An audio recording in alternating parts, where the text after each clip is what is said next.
Last टाइमला आपण एक टॉपिक चालू केला होता तो म्हणजे गायरोस्कोपी. तर गायरोस्कोपिक इफेक्ट म्हणजे काय हे आपण लास्ट टाइमला बघितलं.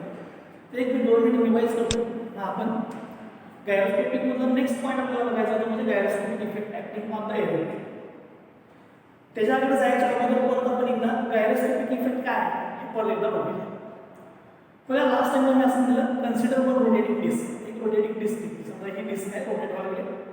तर ती ज्या प्लेनमध्ये रोटेट होते त्या प्लेनला म्हणतो आपण प्लेन ऑफ स्पिन. हा प्लेन ऑफ स्पिन आहे. आता ही डिस्क रोटेट होताना हा समजा त्याचा ऍक्सिस आहे. या ऍक्सिसच्या वर ही डिस्क रोटेट होते तर त्याचा हा काय axis of spin. Axis of spin plane of spin.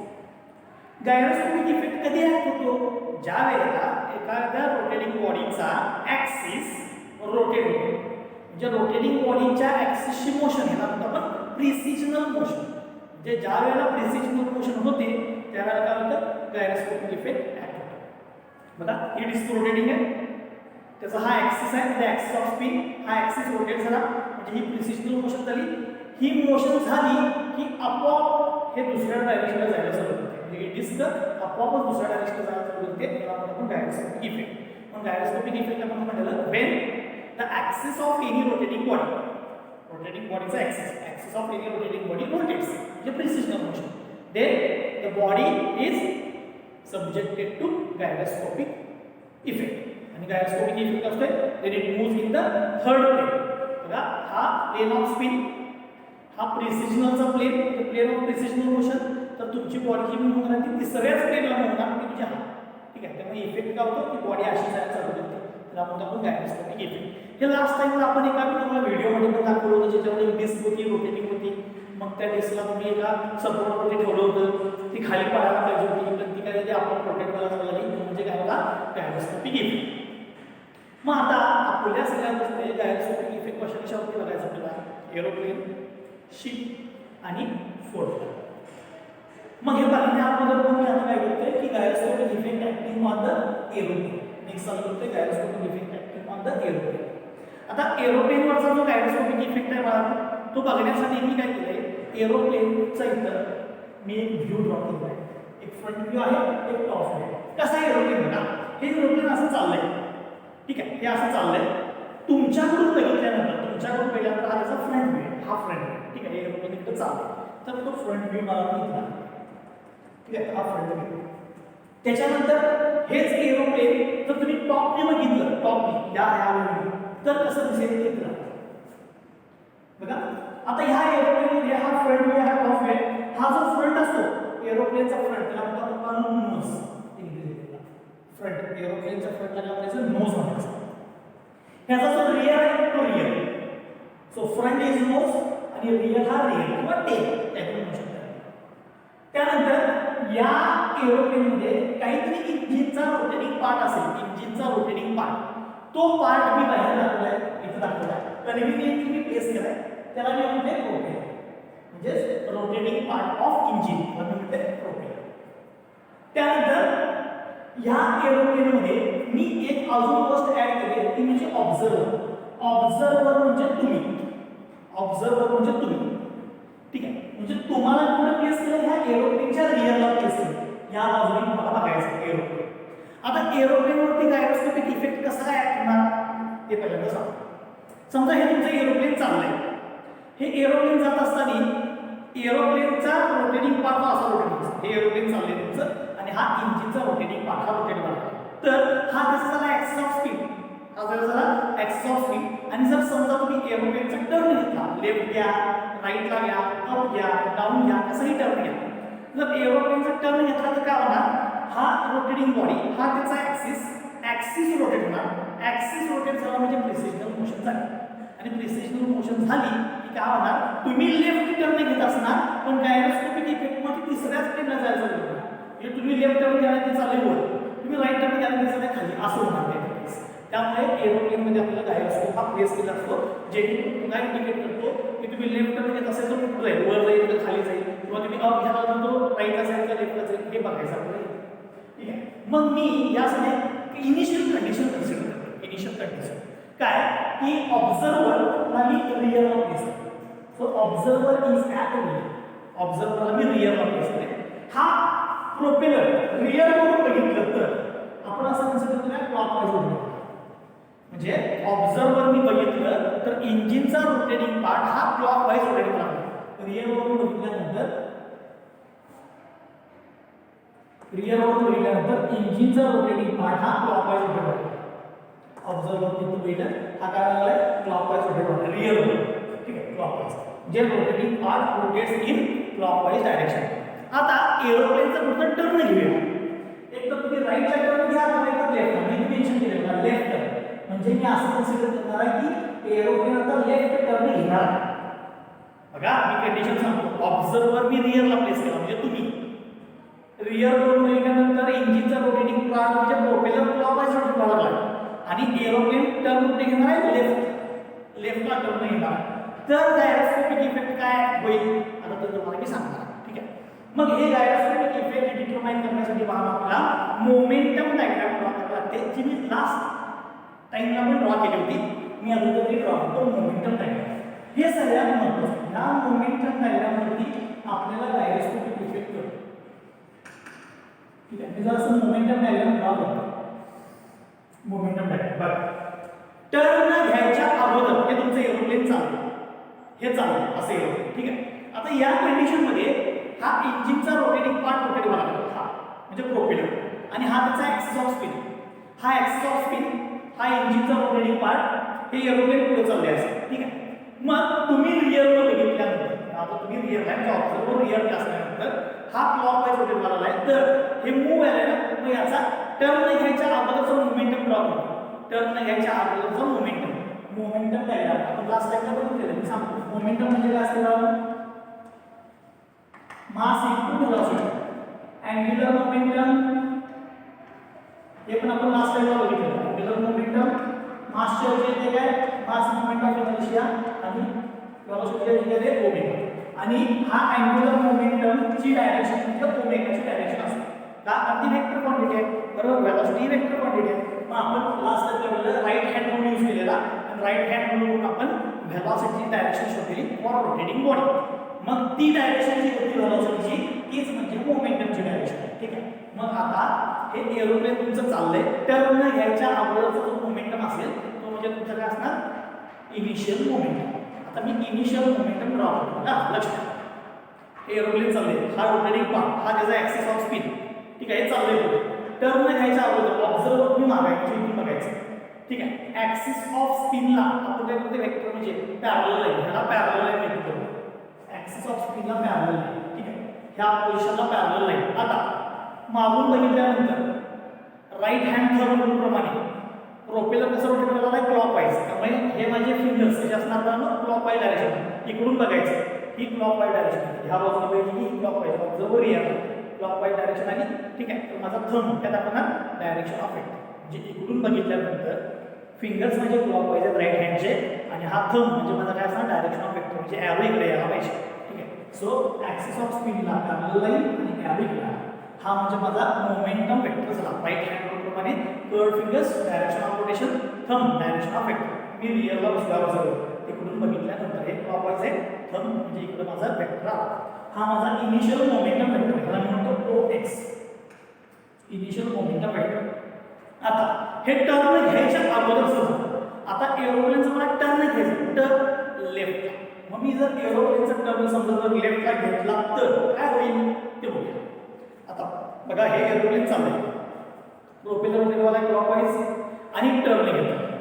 Turn घेतल्यानंतर आता हे टर्न घेतल्यानंतर टॉप व्ह्यूला दिसतं टर्न घेतलं. ठीक आहे. इकडून इकडे घेतलं तर इथं अँगल काय टर्न झालेला असतं आणि ही त्याची टर्न घेतल्यानंतरची फायनल पोझिशन असणार. मग हा अँगल मला फ्रंट व्ह्यूला तुमच्याकडे दिसणार नाही तर तो वरून बघायला पाहिजे. त्यामुळे ही डायग्राम मी जी ड्रॉ करणार आहे ती मी टॉप व्ह्यूला ड्रॉ करणार आहे. ही इनिशियल टर्न घेतला हा अँगल थिटा फायनल. मी ऑब्झर्वर रिअरला परत याला पॅरलल लाईन घ्यायची आणि परत राईट हँड रूल यूज करायचा. तुमचे फिंगर्स इकडून बघितल्यानंतर क्लॉकवाईज आहे ना आणि थंब म्हणजे तुमचा डायरेक्शन ऑफ वेक्टर म्हणजे वेक्टर इकडे आहे जे याला पॅरलल लाईन घेणार मी. आता हे तुम्हाला टॉप व्ह्यूमध्ये दाखवायला पाहिजे. ठीक आहे. त्यामुळे मी टॉप व्ह्यूमध्ये दाखवते. मी टर्न घेतल्यानंतर हा अँगल थिटा हे इकडून इकडे आले टॉप व्ह्यूमध्ये आणि हा तुमचा वेक्टरची डायरेक्शन आली एक्स अक्ष. ठीक आहे. बघा पहिला इथं OX होता टर्न घेतला त्यानंतर O राहिला आणि x इकडे आला की राईट हँड थंब इकडे गेला. मग गंमत बघा आता OX हा तुमचा इनिशियल वेक्टर टर्न घेतल्यावर OX डॅश हा फायनल वेक्टर आला.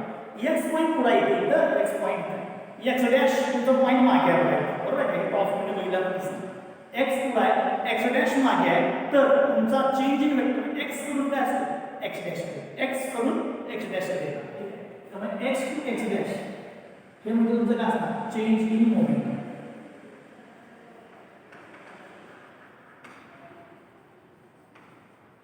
सो चेंज इन मोमेंटम मला कळला x कडून x डॅश कडे आहे ठीक आहे. मग आता मला इफेक्ट बघायचा इफेक्ट.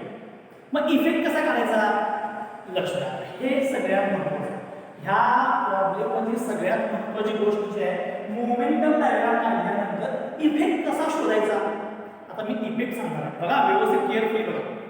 परत सांगतो एरोप्लेन पुढे चाललेलं रोटेटिंग पार्ट क्लॉकवाईज रोटेट होता बरोबर. हा ऍक्सिस ऑफ स्पिन त्याला पॅरलल घेतली मागून तुम्ही ऑब्झर्व बघालाय हे राईट डायरेक्शनला रोटेट व्हायला थर्ड फिंगर्स मागून बघितल्यानंतर राईट डायरेक्शनला तर हा आमचा काय डायरेक्शन ऑफ वेक्टर इकडे आला ठीक आहे. हा आमचा OX आता एरोप्लेनने टर्न घेतला तर हा नवीन ऍक्सिस ऑफ स्पिन झाला टर्न घेतल्यानंतरचा ठीक आहे. परत मी राईट हँड वापरला ऑब्झर्व रियर लाईन जो इकडे आला ठीक आहे. म्हणजे OX डॅश बघा OX इथं x आहे आणि टर्न घेतल्यानंतर इथं x डॅश आहे म्हणजे x पॉइंट पुढे आहे आणि x डॅश मागे आहे मागे ना म्हणजे इथं जर बघितलं तर x बोर्डवर असेल तर x डॅश बोर्डच्या मागे म्हणजे टॉप व्ह्यूला दाखवले. मग चेंज इन वेक्टर हा काय x डॅश त्याची डायरेक्शन कुठे येणार x कडून x डॅश कडे म्हणजे डायरेक्शन कशा गेला हा x पॉइंट आहे हा x डॅश पॉइंट आहे x कडून x डॅश कडे. तर आता बघा x कडून x डॅश कडे यायला आहे तर मी राईट हँड करतो वापरतो. थंब हा वेक्टरच्या डायरेक्शन असतो म्हणजे एरोच्या डायरेक्शन म्हणून मी इकडे घेतोय बरोबर. थंब हा या बाजूला आला एरोच्या डायरेक्शन x कडून x डॅश कडे यावा आहे ना त्यामुळे मी हा थंब इकडे घेतो. तर तुमच्याकडून बघितल्यानंतर ही डायरेक्शन कुठली तुमच्याकडून बघितल्यानंतर ही डायरेक्शन कुठली आहे क्लॉकवाईज. तुमच्याकडून बघितलं तरी क्लॉकवाईज आहे म्हणजेच हा ऍक्टिव्ह गायरोस्कोपिक कपल हा क्लॉकवाईज डायरेक्शनचा आहे. त्याला म्हणायचं ऍक्टिव्ह गायरोस्कोपिक कपल म्हणजे चेंज इन मोमेंटम ची डायरेक्शन ही क्लॉकवाईज आहे ठीक आहे. कसं परत सांगतो OX डॅश x कडून x डॅश कडे यावं म्हणजे थंब माझा इकडे गेला तर हे फिंगर्स तुमच्याकडे बघितल्यानंतर काय क्लॉकवाईज. तुम्ही आता तुमची जी पोझिशन आहे तिथून बघितल्यानंतर हे क्लॉकवाईज आहे म्हणजे फ्रंट बघितल्यानंतर हे क्लॉकवाईज आहे. त्याला म्हणायचं ऍक्टिव्ह गायरोस्कोपिक कपल. तर रिॲक्टिव्ह गायरोस्कोपिक कपल बरोबर याच्या उलट असतो. रिॲक्टिव्ह गायरोस्कोपिक कपल हा ऍक्टिव्हच्या बरोबर अपोजिट असतो. आता हे काय ते सांगतो. जर 2 मिनिटं मी आपण बाहेर पडतो समजा एखादी रोटेटिंग बॉडी असं कन्सिडर करा की एक दगड मारला एका दोघीला मी फिरवला तर हे असं फिरायला पाहिजे सर्कल.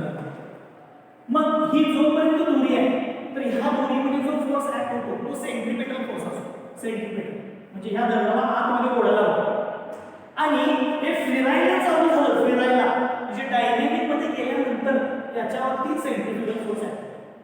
हा सेंट्रिपेटल फोर्स असतो हा सेंट्रिफ्युगल फोर्स असतो. सेंट्रिपेटल फोर्स हा ऍक्टिव्ह असतो आणि ज्यावेळी तुम्ही ही रिलीज करणार त्यावेळेला इफेक्ट ह्याच्यामुळे होतो. म्हणजे काय मी दगड फिरवाले दगड फिराला मी ज्यावेळी इथं सोडणार म्हणजे सेंट्रिपेटल मी काढून टाकला तर सेंट्रिफ्युगलमुळे हा दगड बाहेर निघतो ठीक आहे. त्यामुळे इफेक्ट कोणाचा होत असतो तर नंतर जो फोर्स जनरेट होतो सेकंडरी त्याचा इफेक्ट होत असतो. मग इथं इनिशियल आहे सेंट्रिपेटल त्याला म्हणायचं ऍक्टिव्ह आणि इफेक्ट कोणाचा होतो सेंट्रिपेटल जो दगडाला बाहेर घेऊन जातो ठीक आहे. त्यामुळे इफेक्ट हा नेहमी कोणाचा असतो रिॲक्टिव्हचा इफेक्ट असतो ठीक आहे. म्हणजे ऍक्टिव्हचा इफेक्ट असत नाही तर रिॲक्टिव्हचा इफेक्ट असतो. आता हे मला नको आहे मी हे वाहतो रफ करून टाकतो मी पुन्हा मागे. आता इथं गायरोस्कोपिक कपल मध्ये पण एक गायरोस्कोपिक कपल आला ऍक्टिव्ह म्हणजे काय आपण सांगतो OX टर्न घेतला OX डॅश वेक्टर आला x to x डॅश म्हणजे चेंज इन मोमेंटम हे काढला ही ऍक्टिव्हची डायरेक्शन आली बरोबर. ही ऍक्टिव्हची डायरेक्शन मध्ये दाखवली तर क्लॉकवाईज.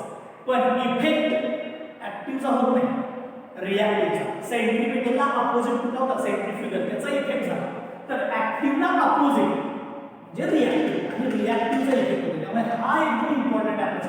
रिॲक्टिव्हचा इफेक्ट होतो. मग रिॲक्टिव्ह कसा लागला अँटी क्लॉकवाईज. हे क्लॉकवाईज आणि अँटी क्लॉकवाईज कुठून आलं दाखवतो बघा बेटा. ओ एक्स टर्म घेतला ओ एक्स डॅश एक्स कडून एक्स डॅश कडे आला आणि मी हे शेवटला तुमच्याकडून बघितलं तुमच्याकडे या पोझिशनला. मग तिकडून बघितल्यानंतर म्हणजे फ्रंटला हा क्लॉकवाईज आहे आणि अँटी क्लॉकवाईज म्हणजे ह्याचा अपोजिट अँटी क्लॉकवाईज आहे फ्रंटनीच येणार रिॲक्टिव्ह. ठीक आहे. त्यामुळे फ्रंटनी बघितल्यानंतर अँटी क्लॉकवाईज डायरेक्शनला रिॲक्टिव्ह डायरेक्शन कपल आहे. तर एरोप्लेनच्या फ्रंट व्ह्यू मध्ये जायचं. तर फ्रंट व्ह्यू बघितल्यावर काय म्हणतात फ्रंट व्ह्यू जायचं. एरोप्लेनचा फ्रंट व्ह्यू ह्याच्यामध्ये ऍक्टिव्ह कसा आहे बघा क्लॉकवाईज तिथे दाखवतो. ऍक्टिव्ह हा क्लॉकवाईज आहे ऍक्टिव्ह डायरेक्शन. रिॲक्टिव्ह हा अँटी क्लॉकवाईज आहे. रिॲक्टिव्ह इफेक्ट कोणाचा होणार एरोप्लेनवरती ऍक्टिव्हचा का रिॲक्टिव्हचा इफेक्ट होणार रिॲक्टिव्हचा. म्हणजेच काय हे अँटी क्लॉकवाईजला फिरणार. म्हणजेच काय एरोप्लेन अँटी क्लॉकवाईजला फिरणार. आता याचा अर्थ काय सांगतो का परत पहिल्यापासून सांगतो. ऑब्झर्वर रिअर लावतो तुम्ही प्रोपेलर क्लॉकवाईज फिरवायला आणि एरोप्लेनचा टर्न घ्यायचा मला लेफ्ट एरोप्लेनचा टर्न घ्यायचा मला लेफ्ट एरोप्लेनचा टर्न घ्यायचा मला लेफ्ट. तर मी रिअर मध्ये बघितल्यानंतर ओ एक्स हा active O X initial momentum O X dash turn घेतल्यानंतरचा final momentum X X dash change in momentum त्यानंतर हा ऍक्टिव्ह डायरेक्शन होतो.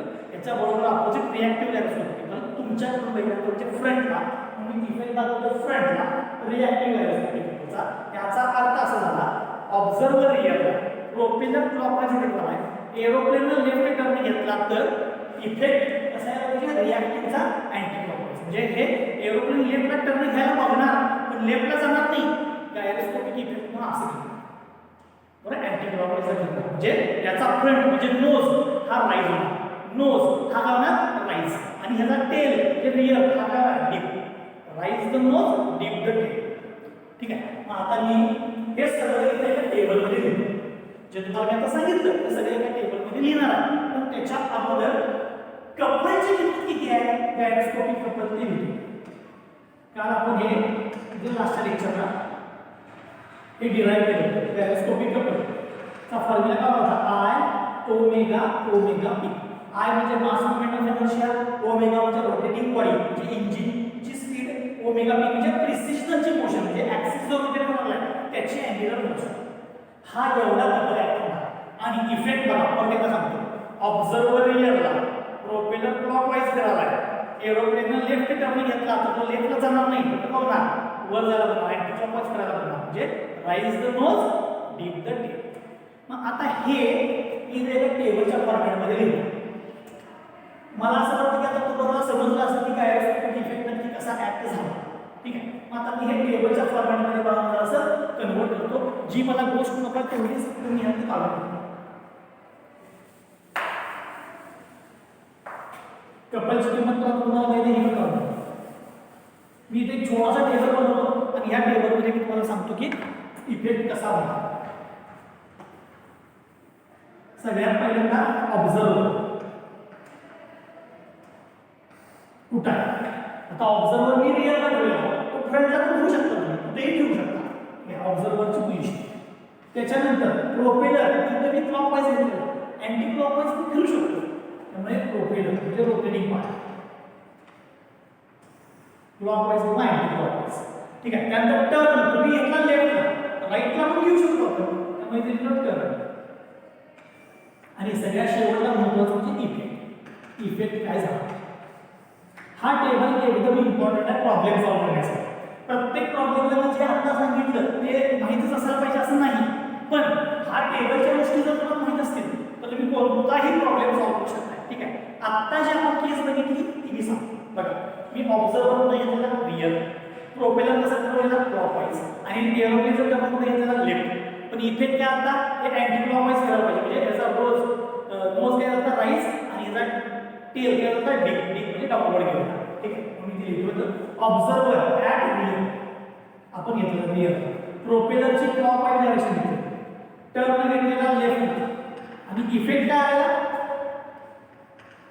राईज द नोज अँड पुढे पर्यंत लिहितो डीप द टेल. टेल म्हणजे त्याचा रियल काय व्हायला पाहिजे, डीप व्हायला पाहिजे. Tip the tail. ओके, हा त्याचा इफेक्ट आला. ठीक आहे. आता बरोबर उलट करायचं. आता काय करायचं सांगतो तुम्हाला आयडिया.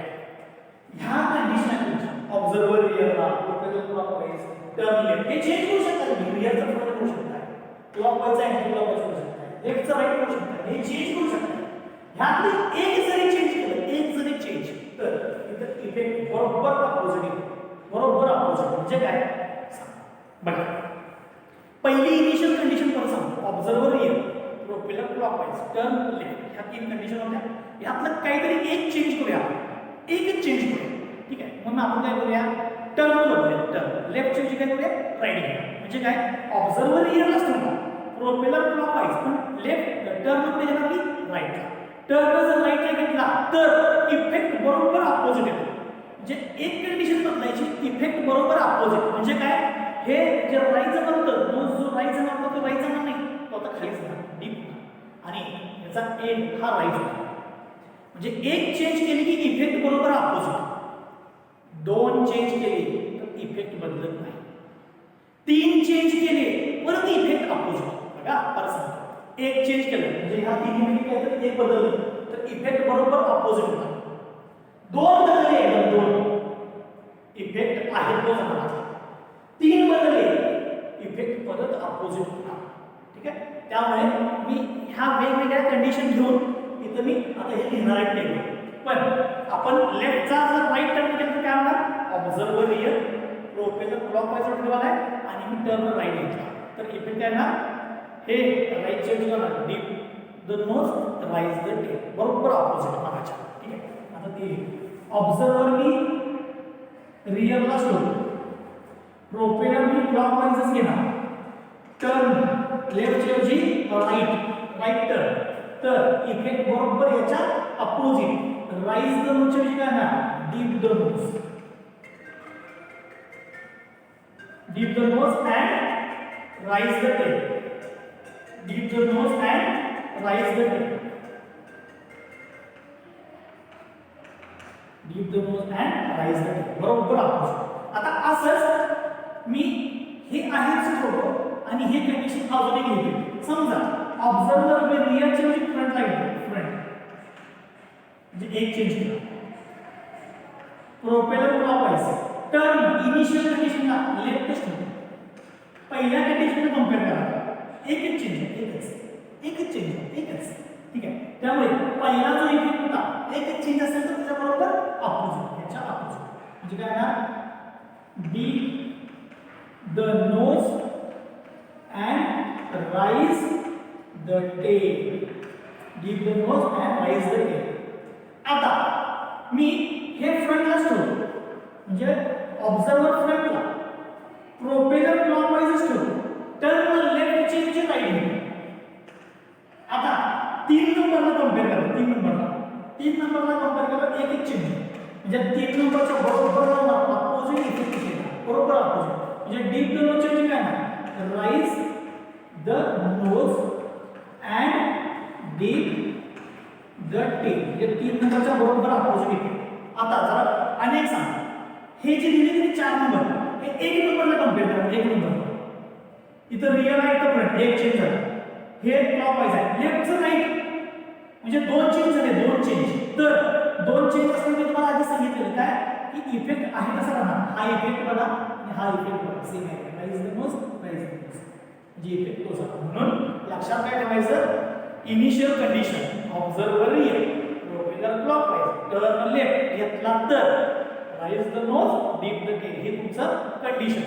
ह्या 3 कंडिशन मध्ये एक चेंज केला, अपोजिट रिझल्ट. 2 चेंज केले आहे तो रिझल्ट, 3 चेंज केले परत अपोजिट रिझल्ट. आता हे पेपर मध्ये कसं लागणार आपल्याला ते सांगतो. ठीक आहे. नेक्स्ट लेक्चरला आपल्याला प्रॉब्लेम बघायचा आहे, पण हे पेपर मध्ये कसं लागणार ते आता तुम्हाला मी सांगतो. तर पेपर मध्ये सांगणार की एरोप्लेन कोणत्या तर रेडियसला टर्न घ्यायला लागेल, राईट किंवा लेफ्ट सांगतात, ते मेन्शन करतात. त्याचं मास मोमेंट ऑफ इनर्शिया आपल्याला सगळ्या गोष्टी दिलेल्या असतात, स्पीड वगैरे दिलेली असते. आणि तुम्हाला काय सांगतात की त्याचा गायरोस्कोपिक इफेक्ट आणि कपल सांगा. कपल काढण्याचा formula I omega omega P, त्यावरून तुम्हाला किंमत मिळेल. आणि ऑब्झर्वरची पोझिशन, प्रोपेलरची रोटेशन आणि टर्न कुठे घेतलाय ह्याच्यावर तुम्हाला इफेक्ट. पण हा जो इफेक्ट शोधलाय आपण कुठे शोधलाय y is equal momentum diagram. ठीक आहे. त्यामुळे एक तर पेपरला याच्यावर थेरी पडेल की explain gyroscopic effect acting on aeroplane. त्यावेळेला तुम्हाला हाच एरोप्लेन बनवावा लागणार, मोमेंटम डायग्राम करायला लागणार, त्याच्यावरून मोमेंटम डायग्राम तुम्हाला इफेक्ट घ्यायला लागणार हा पहिला. बरोबर. किंवा प्रॉब्लेम म्हणजे काही कंडिशन देखील ऑब्झर्वर फ्रंटला आहे, लेफ्टला आहे, सॉरी फ्रंटला आहे किंवा रिअरला आहे, टर्न राईट आहे किंवा लेफ्ट आहे, प्रोपेलर क्लॉकवाईज रोटरला किंवा अँटी क्लॉकवाईज, काही कंडिशन देखील त्याप्रमाणे तुम्हाला हे लिहिता आलं पाहिजे. म्हणून हे सगळं पर्टिक्युलर बसायचं नाही.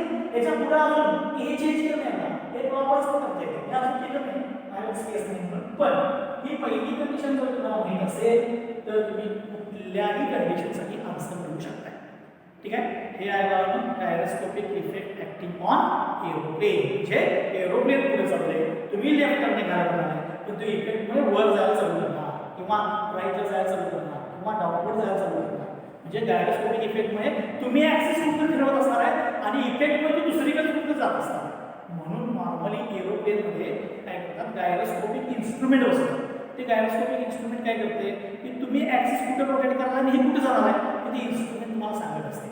त्याप्रमाणे तुम्हाला ते रोटेशन करावं लागते. म्हणजे काय मला राईट टर्न घ्यायचं आहे तर ऍक्सिस खाली मूव्ह करायचं करायचं तर आपण ते राईटला जायला सुरू करते.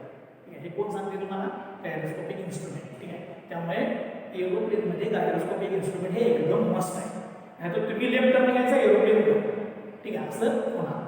ठीक आहे. आता तुम्हाला हे सगळं समजलं असेल याच्यावर आपण नेक्स्ट टाइमला वेगवेगळ्या प्रॉब्लेम घेऊया. ठीक आहे. चलो आता बघा मी थांबतो.